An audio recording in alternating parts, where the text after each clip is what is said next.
نحمده ونصلي على رسوله الكريم اما بعد۔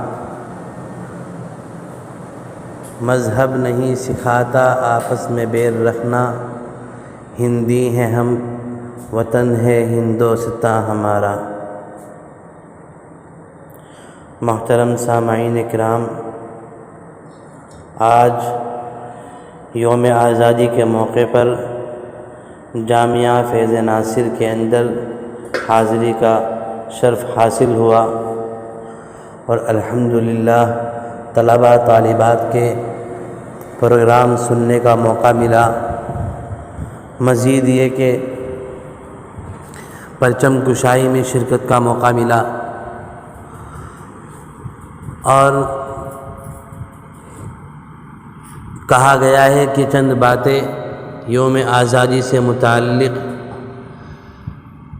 میں عرض کروں۔ حکم کی تعمیل کے طور پر چند باتیں عرض کرتا ہوں۔ ہمارے اکابرین علماء دیوبند نے اس ملک کی آزادی کے لیے اول قدم اٹھایا اور اس ملک کی آزادی کی آواز کو بلند کیا۔ یہ ہمارے لیے بڑی ہی سعادت کی اور خوش قسمتی کی بات ہے، اور ان بوریا نشینوں نے اس ملک کی آزادی کی آواز اس وقت اٹھائی تھی جب اس ملک کے اندر بڑے بڑے نوابوں کو، دولت مندوں کو یہ تمیز نہیں تھی کہ اس ملک کی آزادی کی آواز کیسے اٹھائی جائے، اس ملک کو آزاد کیسے کرایا جائے۔ اول قدم اکابرین علماء دیوبند نے اٹھایا، اس کے بعد اس ملک کی اکثریت و اقلیت نے شرکت کی اور یہ ملک آزاد ہوا۔ آج یہ ملک ہمارے سامنے اپنی آزادی کے ساتھ آب و تاب کے ساتھ زندہ ہے۔ اس ملک کی بقا اس طرح جیسے ایک لکڑی کو دیمک سے بچایا جاتا ہے یا ایک لوہے کو زنگ سے بچایا جاتا ہے، اپنے ملک کو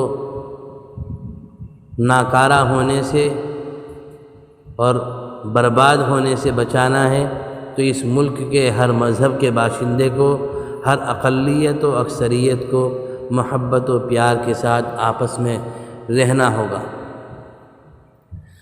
اور اسی کے ساتھ ساتھ اس ملک کے اندر رہنے والے ہر باشندے کو تعصب سے بچنا ہوگا۔ جیسا کہ اقبال نے اپنے شعر میں کہا ہے، مذہب نہیں سکھاتا آپس میں بیر رکھنا، ہندی ہیں ہم وطن ہے ہندوستاں ہمارا۔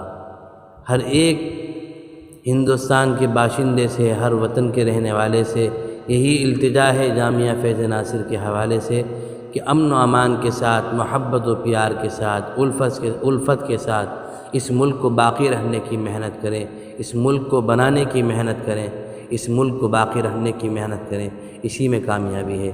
وآخر دعوانا الحمدللہ رب العالمین۔